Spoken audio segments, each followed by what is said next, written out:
That's not what I read. The true sign of the apocalypse is someone that dumb has a law degree. Worse, if your name has the word sun in it, there's no excuse for not knowing how an eclipse works. But it's no surprise that Joy is the one who understands science. She's been on the science diet for years. No, nothing really comes to mind. I was like, cha-ching. Listen, they're bitter, they're angry, they're entitled. They also should be, this should have been a reset for everyone who pushed lies and misinformation for the last, they call them Hitler, they call these things, America rejected them. And instead of coming back and saying, we lied, they instead are now doubling down. So let her keep doing it, because if she keeps that up, we're going to keep getting the Senate and probably the House and the White House, because people see right through your lies. So keep doing what you're doing. Game ball to Sunny. Tyrus and Greg Gutfeld didn't hold back when addressing Sunny Hostin, delivering a sharp rebuke that left little room for doubt. Despite the circumstances, she might still consider pursuing legal action. What started out as a typical heated topic quickly spiraled into a dramatic explosion. Trust us, you've never witnessed Sunny this overwhelmed before. Gutfeld added a layer of biting irony, while Tyrus came fully prepared with proof to back up his stance. As for Sunny, the unraveling was entirely her own doing. Buckle up, because if you thought daytime television was predictable, this clash on The View just shifted the balance. Let's begin. Hostin's obsession with race gets thrown back in her face. Today's video comes to us from Sunny Hostin. Sounds like a town. We're in Sunny Hostin. She was on PBS's Finding Your Roots, a show dedicated to researching celebrity ancestry. For context, Sunny is a staunch supporter of reparations and has made a fortune spewing nonsense about white privilege and racial justice. Well, turns out she's not as oppressed as she claims she is.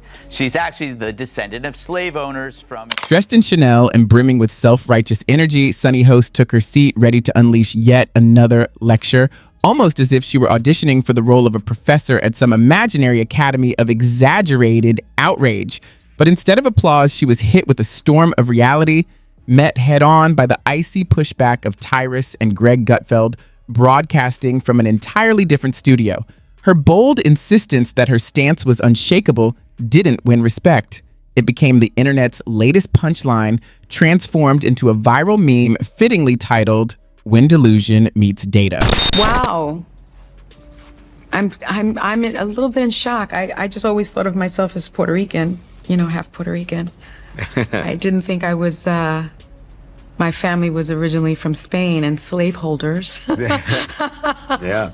So how are you feeling, my friend? I think it's actually pretty interesting that my husband and I have shared roots. Yeah. So I do appreciate it. The roast quickly overshadowed the setting, and Sunny hadn't packed any protection for what was coming her way. Without even stepping into the room, Gutfeld dismantled her entire argument. It took only one viral moment, a bit of reasoning, and just the right amount of irony to set the tone. Tyrus didn't shout to be heard. He raised the stakes instead. His receipts, flimsy as they looked, landed hard while Sunny flailed on her talk show stage, her energy unraveling. For years, Sunny has treated her spot on The View like an unwanted confessional, often speaking as though she's documenting the downfall of society, served with a side of brunch. She swings from politics to prices of everyday goods, tossing moral warnings along the way. In this case, though, her insistence only backfired. If she hadn't pressed the issue, the discussion might have fizzled quietly. But once she did, the reaction was sharp, almost theatrical. Sunny has a habit of framing herself as the lone defender of real perspectives while painting others as ignorant, brainwashed, or simply beneath her intellectual circle. Yet constantly preaching from that pedestal eventually takes its toll. That's when Tyrus and Gutfeld stepped in, without ever walking onto the set. From the sidelines, they delivered blow after blow of hard facts. Sunny's counterpunches, however, were so ineffective, it was as if she had shown up with a foam bat to face opponents wielding chainsaws. Sure, all that, and the price of butter. Sunny gets the game ball. If it wasn't for her, if it wasn't for her asking that question, it might have been a closer election. But when oh no, nothing really comes to mind, I was like, cha-ching. Listen, they're bitter, they're angry, they're entitled. They also should be, this should have been a reset for everyone who pushed lies and misinformation for the last, they called him Hitler, they call these things, America rejected them. And instead of coming back and saying, we lied, they instead are now doubling. The real spectacle of The View lies in its unraveling under pressure. That's when the cracks become most visible. As the weight of reality crept in, it was as if you could almost hear the studio lights flickering out one by one. Yet, like background dancers in a performance titled Delusion, the tap dance, the co-hosts stuck to their rehearsed routine. Whoopi gave her solemn nod. Ana Navarro exhaled as though democracy itself had just collapsed, and Joy Behar tilted her head with the polite curiosity of someone pretending to listen while mentally planning lunch. That's the strange charm of the show. It doesn't really function as a panel. It's more like a closed circle where dissent is treated like a contagion and facts are suffocated by a synchronized performance of agreement. Watch closely and you'll notice Sunny is often the one to drop a remark that's jarringly out of sync. The others, meanwhile, sit with the eagerness of golden retrievers awaiting a treat, nodding so mechanically you'd think there was a metronome behind the cameras keeping them in rhythm. And when the conversation inevitably falls apart, as it so often does, the backup plan kicks in. Suddenly, the debate shifts to raw emotion, dramatic claims of victimhood, or the strategic use of vague, lofty terms meant to redirect attention away from the actual issue. Criticism too sharp? Just shout lies or sprinkle in phrases like dangerous hyperbole, all while coding the exchange with a sheen of passive-aggressive superiority. Usually, that routine is enough to smooth things over, but this time the cracks only widen. Their brains are small. But who's the dumbest one of all? True, none of them are in Mensa, but who's the most densa? Perhaps it's Sunny who mastered the art of making idiots look smart. Now, The View could ask a mirror who's the dumbest one of all, but there's no way that glass doesn't shatter. So instead, let's check out this clip from Monday's episode of The View when the ladies put their science caps on and discuss the solar eclipse. Tyrus and Gutfeld, for heaven's sake, weren't about to play by the peculiar rules that govern The View. Acting like a sharp-witted tag team, armed with common sense and cultural awareness, they swung in from the Five and Gutfeld, dropping reality checks so effortlessly you might mistake them for faint whispers. It was calculated, quiet demolition, free of yelling or theatrics. Sunny, on the other hand, flailed as though she could bat the facts out of the air with sheer insistence. For someone who's built a career on commanding monologues, nothing stings more than watching silence turn into applause. And tomorrow, no doubt, Sunny will take her place at the table once again with the same tired expression, another new angle, yes, and a fresh speech ready to go. But even she must feel it deep down. You don't just shrug off a reality check that heavy. It lingers, simmering long after the cameras stop rolling. What made it even more ironic was that the panel began unraveling from within, almost without noticing that the switch had been flipped. One moment, it was the usual routine, Sunny delivering another blame the world sermon. The next, Gutfeld and Tyrus had metaphorically stepped into the picture and with nothing more than a single spark of reasoning, set the entire debate ablaze. The result? Comedy gold. Oh no, nothing really comes to mind. I was like, cha-ching. Listen, they're bitter, they're angry, they're entitled. They also should be, this should have been a reset for everyone who pushed lies and misinformation for the last, they called him Hitler, they call these things, America rejected them. And instead of coming back and saying, we lied, they instead are now doubling down. So let her keep doing it, because if she keeps that up, we're going to keep getting the Senate and probably the House and the White House, because people see right through your lies. So keep doing what you're doing. Game ball to Sunny. Sunny tackled the topic of crime and policing in America with the same brand of overblown outrage usually reserved for lukewarm lattes and scathing Yelp reviews. For those less acquainted with theater, her opening resembled a spirited TED Talk, except the message leaned heavily on the claim that law enforcement is the root of all wrongdoing. It came across as part finger-pointing, part exaggerated dramatics, as if crime itself were some misunderstood form of performance art. The real problem? Not enough people were paying attention to her. Classic Sunny, armed with hashtags in place of policy, radiating moral certainty without a shred of evidence to hold it up. That's when Tyrus and Greg Gutfeld entered, uninvited, unimpressed, and far better prepared. Gutfeld's dry delivery could have been etched in stone, his critique razor sharp and laced with hard numbers that slice straight through Sunny's narrative. He pointed out the irony: those shouting loudest about defunding the police often live far from neighborhoods where officers are most vital. Many of them, ironically enough, enjoy the luxury of private security while insisting social workers should handle crises in working-class communities. The blow landed.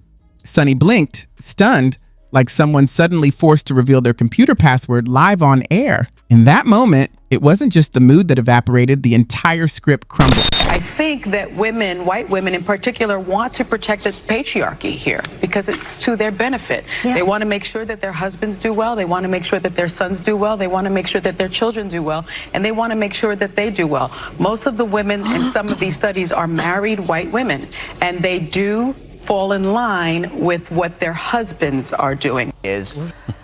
People have to wonder, where does Sunny Hostin get her opinions? Yeah. Like you said, it's obviously from her husband. She has to tell her what to say on The View, because without it, she's got nothing up there. She's not very bright. But the problem with her is that she went full racist. Tyrus stepped in with a steady voice, laying out a detailed breakdown of violent crime rates in areas where defunding measures had been put into place. He didn't stop there, calling out the hypocrisy of celebrities who privately hire off-duty officers for protection while publicly championing community-based safety programs. His delivery was calm, almost detached, like someone repeating a truth he's had to explain countless times to people who nod politely, only to abandon it moments later for the next flashy TikTok trend. Then Greg delivered the finishing blow.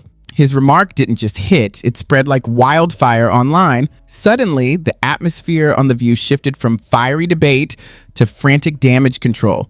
Sunny scrambled for a counterattack, attempting rhetorical backflips worthy of an Olympic highlight reel, tossing out vague points in hopes no one would notice her argument had just collapsed live on national television. Meanwhile, Tyrus remained composed, the quiet storm in the room. While the panel leaned on exaggerated gestures and high drama, he didn't need to raise his voice or wave his arms around like he was auditioning for a superhero film. Instead, he let the weight of truth puncture Sunny's fragile bubble, leaving the contrast between his restraint and their theatrics impossible to ignore. It's not even that. In The View, you don't need to find Trumpers. You need to fire your race baiters. Yeah. You need to fire the two races. You've had people. You had a McCain on there. You've had people on there before, and you ran them off. Mm-hmm. So the racist ones who want to stick to this, Whoopi and Sunny, and the, was it Bette Midler? What's her name? Yeah, broke-ass Bette Midler. Fire them and bring people in. Maybe you could get McCain to come back. She was a Republican. Tyrus speaks without the filter of media privilege, which is why his words carry a street-level authenticity that can't be faked. This wasn't the kind of polished conversation shaped under studio lights. It was raw truth, delivered with sharp reasoning, and he struck Sunny right where it hurt. He didn't just challenge her claims, he exposed the comfort and elitism she hides behind, forcing everyone to confront an uneasy reality while she postured as the voice of the disadvantaged. The irony couldn't be sharper. She resembles a reality TV star far more than anyone struggling in working-class neighborhoods. When your morning priority is brunching with Anna Navarro, you're hardly standing shoulder to shoulder with people fighting just to get by. Tyrus almost casually dropped that point like it was nothing. But it wasn't just a burn, it was the kind of takedown that makes you question everything you've been arguing. The contrast was glaring. Sunny wrapped herself in a theatrical cloak of moral superiority, while Tyrus sat relaxed, coffee in hand, dismantling her position with ease. Her reply? Silence. Pure, deafening silence. You could practically see her mind racing, scrambling to find a way to respond without looking foolish on camera. In the background, Joy Behar muttered a panicked abort mission, like a stage direction no one dared to ignore. The problem is that you have to go after the racist people. And if the CEO goes, you know what, I'm not going to allow a woman on my show, or man, that will go after white America and talk about them like dogs. That doesn't represent our ideals or values for anyone. And get rid of those people, and this will clear up real quick. So do you have to actually look in the mirror and clean up your own backyard and get the racist people out? Because that's who you allowed in. You allowed black racist on TV who could just go all day and say anything about white people. And I guess lo and behold, they forgot that there's a lot of people at home, white people at home during the day, that are not watching your show anymore. So just clean it up. Yeah, you know. So what happens when Sunny can't handle the facts? She pulls her classic move, the pivot. It's the trademark Sunny routine. Rise up on the moral podium, then play the victim the second the heat turns back on her. After Tyrus and Greg delivered their brutal dose of reality, she tried to spin the tables, accusing them of being offensive as if they were the ones fueling her outrage. But let's be honest, Sunny was already sitting in the fire, tossing in logs herself while pretending not to notice the blaze. That's her pattern. She loves to throw punches, but only when no one dares to swing back. With her well-practiced moral high ground act, she struts as if the stage belongs to her, until someone points out she's skating on thin ice. You could almost hear her inner dialogue. Wait a second, I thought I was the one giving the lectures. How did this flip on me? And right on cue, the conversation shifted. Suddenly, the same person who spent years calling out others for lacking empathy was painting herself as the victim, lamenting the teasing she'd just invited on. Sausage maker Johnsonville is recalling more than 42,000 pounds of pork sausage for possible contamination with plastic fibers. Fortunately, authorities were able to track all 42,000 pounds to a single location in New York City. On live television, viewers sat in disbelief, unsure whether to laugh, clap, or duck under their chairs as they watched the chaos unfold. It was the kind of train wreck you couldn't look away from. And right on cue, social media erupted. Sunny's meltdown quickly became the internet's newest obsession, a meme factory churning out endless jokes. Twitter roasted her relentlessly because if there's one thing the internet does flawlessly, it's tearing down the rich, the powerful, and the self-important. Sunny had unintentionally turned herself into a symbol of how quickly self-righteous posturing can collapse when confronted with real substance. You'd think The View would stop and acknowledge the disaster, maybe even address the obvious. Instead, they went for their favorite move, pretend it never happened. By the very next show, the reset button had been hit. In place of accountability, viewers got a feel-good segment on dogs doing yoga. Nothing says, we're in control, quite like distracting the audience with puppies stretching. From there, the panel doubled down, steering attention away from Sunny's humiliation and onto fluffy celebrity gossip. It was classic damage control, masterfully misleading an entire audience without ever admitting fault. And to be fair, their ability to carry on with such unwavering conviction is almost impressive, but sustaining that level of denial, exhausting. Even more exhausting, though, is the constant performance of pretending to be experts on every topic under the sun. So that makes Sunny Hostin, who thinks climate change caused the solar eclipse, the dumbest of them all. Because everyone knows the moon caused the eclipse, which is controlled by The View's gravitational pull. Here's why it really matters. The View has become one of the most glaring examples of a media echo chamber. It's a space where self-congratulating panelists nod in rhythm, cheering each other for positions that sound heartfelt but lack substance. Sentiment replaces analysis, and emotion takes precedence over fact. That's why the clash with Tyrus and Greg Gutfeld stood out so sharply. On the surface, it looked like they were simply roasting Sunny, but in reality, their exchange revealed the entire problem with the show's commentary style. This went far beyond Sunny's clumsy meltdown. The deeper issue is that hosts like her, often seated comfortably in upscale apartments far removed from working-class struggles, still posture as if they alone speak for ordinary Americans. That disconnect is glaring. Sunny's breakdown, dramatic as it was, became something bigger. A public reminder that arrogance, moral grandstanding, and fiery emotions cannot mask truth forever. Think about the rhythm of what happened. Sunny came in with her usual air of superiority, ready to deliver another lecture. Gutfeld countered with cold, hard facts, simple, sharp, and unembellished. Tyrus followed with concrete statistics and grounded observations. And Sunny, she collapsed into a mess of word salad, stringing phrases together in hopes of salvaging her argument. The contrast was almost poetic. The beauty of the moment was not in the theatrics, but in the rare glimpse of reality slipping onto the screen. For once, sentimentality didn't control the conversation, substance did. And that's why this exchange matters. It wasn't just Sunny flailing under pressure, it was the exposure of an entire media format that thrives on performance instead of truth. Watching vision collide with reality made for unforgettable television.